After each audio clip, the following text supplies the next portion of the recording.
Hello माय YouTube family, कसे आहात तुम्ही? स्वागत आहे तुमचं माझ्या एक नवीन ब्लॉगमध्ये. चला उशीर न करता डायरेक्टली ब्लॉगला सुरुवात करूया. थंबनेल बघून तुम्हाला कळलंच असेल की ब्लॉगमध्ये आज काय दाखवणार आहेत. आज आमचा प्लॅन होता छान असं वडापाव पार्टी करण्याचा. त्यासाठी या ठिकाणी ना चिंचेचं पाणी आणि मस्तपैकी ना मिरच्या आणि लसूण या ठिकाणी सोलून मी ऑलरेडी ठेवलेले होते. चिंच भिजून घातलेले होते 5-10 मिनटं अगोदर.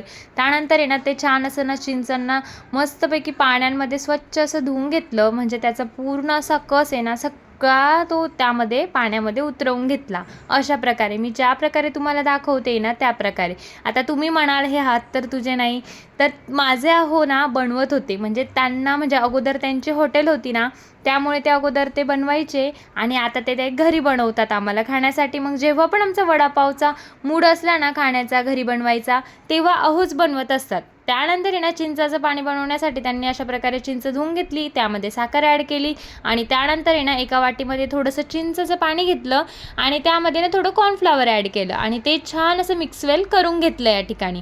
म्हणजे त्याच्याने ना काय होतं, चिंचाच्या पाण्याला असा घट्टसरपणा या ठिकाणी येत असतं, त्यामुळे त्यामध्ये कॉर्नफ्लॉवर ॲड करून घेतलं आणि ते अशा प्रकारे ना चिंचाच्या पाण्याला उकळी आलेली असली ना की तेव्हा त्यामध्ये ॲड करून द्यायचं आणि छान असं मिक्स करून घ्यायचं.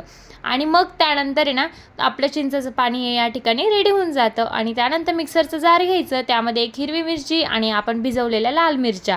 हे प्रिपरेशन फक्त लाल मिरचीसाठी, म्हणजे लाल चटणी असते ना वडापावसोबत खायला त्याच्यासाठी. आणि त्यामध्ये ना हे लसूण काही ॲड करून घ्यायचे. आता जर तुम्हाला एक टीप देते, म्हणजे अशी की अहो म्हणे मी तळायला विसरून गेलो, त्यामुळे मी कच्चंच टाकतोय. म्हणजे लसूण जर आपण त्यामध्ये तळून टाकले ना तर चटणीला खूप छान अशी चव या ठिकाणी येत असते. त्यानंतर आहे ना त्यामध्ये थोडंसं जिरं ॲड केलं आणि त्यानंतर आहे ना जी मिरची आपण ज्या पाण्यामध्ये भिजू घातलेली होती ना तेच पाणी आम्ही या ठिकाणी त्यामध्ये ॲड केलेलं आहे. आणि त्यानंतर आहे ना हे सगळं छान असं मिक्सरला बारीक करून घ्यायचं. म्हणजे जास्त पण बारीक नाही करायचं, थोडं जाडसरच ठेवायचं. त्यानंतर आहे ना गॅसवर पातेलं ठेवायचं, त्यामध्ये थोडंसं तेल ॲड करायचं आणि मग त्यामध्ये ना थोडीशी चटणी टाकून बघायची. तेल छान असं कडकडीत तापलं की मग त्यामध्ये ही आपली चटणी ॲड करून द्यायची आणि ती छान आहे ना मिक्स करून घ्यायची. आणि त्यानंतर त्यामध्ये चवीनुसार मीठ ॲड करायचं. त्यानंतर आहे ना कढई घ्यायची, कढईमध्ये थोडेसे धने ॲड करायचे हे भाजीसाठी. त्यानंतर इथे बघा आमची पिल्लू सारख्या मस्त या ठिकाणी तिच्या चालू असता. आज पप्पा किचनमध्ये आहेत, आज पप्पाच्या मागे लागलेली आहे ती, नाही तर रोज माझ्याच मागे लागत असते. त्यानंतर आहे ना तिचं असं काही त्यात चमचा खेळणं चालू होतं.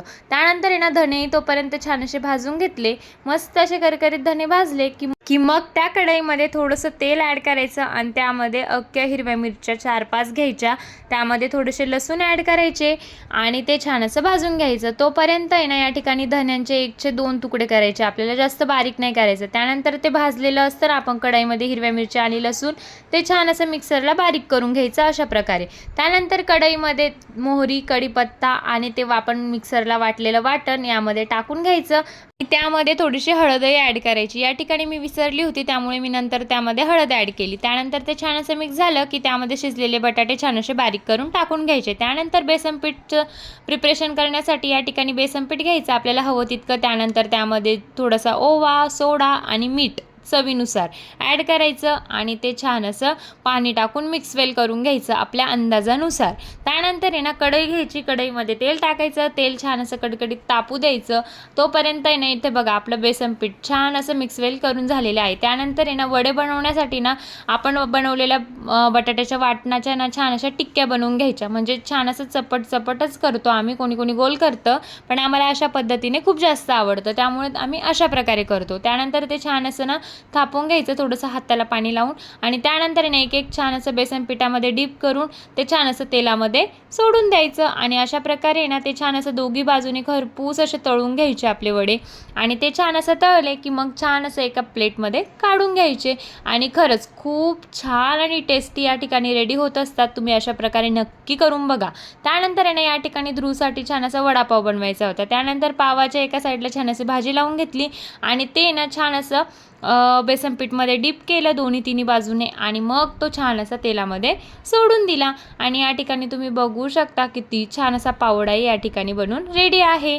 आणि त्यानंतर तो एक छान असं प्लेटमध्ये काढून घेतला. आणि खरंच आज आहे ना ही व्हॅलेंटाईन डे पार्टीज का समजून घेत नाही तुम्ही. त्यानंतर आहे ना मस्तपैकी ना आम्ही छान असं सगळं काही प्रिपरेशन करून घेतलेलं होतं. या ठिकाणी आपली आंबट गोड चटणी, त्यानंतर तिखट चटणी मस्त अशी तयार झालेली होती. आणि खरंच बाहेर जाऊन खाण्यापेक्षा ती घरी जी मज्जा आहे ना ती खरंच कुठेच नाही. आणि खरंच अहोंचा हातचा वडापाव आहाहा एक नंबर लागला. त्यांची ना तर म्हणजे विचारूच नका, इतकी तारीफ केली. त्यांना म्हटलं खरंच खूप छान झालेला आहे आणि खरंच खूप टेस्टी झालेला होता.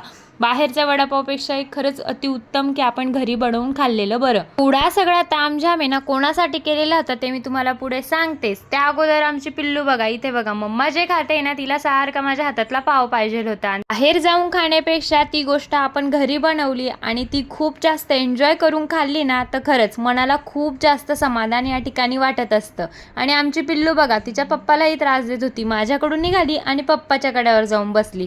घरी वडापाव बनवण्याचे एकच कारण होतं की ध्रुवला घरी बनवलेला वडापाव खायचा होता, कारण त्याचं खूप दिवस झाले चालू होतं की मम्मा घरी वडापाव बनव असं, म्हणून त्याच्यासाठी ते बनवलं. आणि इथे बघा तो किती हॅप्पी आहे.